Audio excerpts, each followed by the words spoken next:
আপনি কি 13 বছর ধরে একটা কাজ করতে পারবেন একদিনও বিরতি ছাড়া? একজন মানুষ পেরেছে, আর সেই কাজই তাকে বানিয়েছে মাল্টি মিলিয়নিয়ার। তার নাম মাইক উইঙ্কেলম্যান।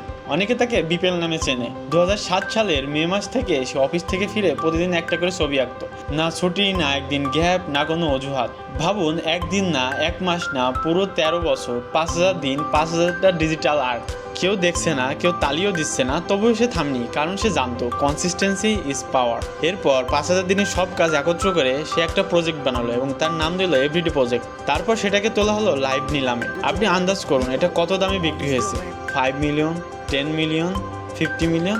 না, $69.3 মিলিয়ন, যা এনএফটি ইতিহাসের অন্যতম বড় বিক্রি। নিলামের সময় তার আর তার পরিবারের এক্সাইটমেন্ট ছিল চোখে দেখার মতো। একজন সাধারণ মানুষ একটা হ্যাবিট ধরে রেখে পৃথিবীর মোস্ট 3 ভ্যালুয়েবল আর্টিস্টের মধ্যে একজন হয়ে গেল। এই গল্পটা একটা জিনিসই প্রমাণ করে, কনসিস্টেন্সি কোনো ম্যাজিক না, এটা একটা কম্পাউন্ড ইন্টারেস্ট। প্রতিদিন ছোট ছোট কাজ একসময় এক্সপ্লোশন হয়ে ফিরে আসে। এখন আপনি বলুন, আপনি কোনো কাজ 30 দিন একটানা করতে পারবেন? যদি পারেন তা কমেন্টসে জানান। ভিডিওটা ভালো লাগলে সেভ করুন এবং ফ্রেন্ডের সাথে শেয়ার করুন।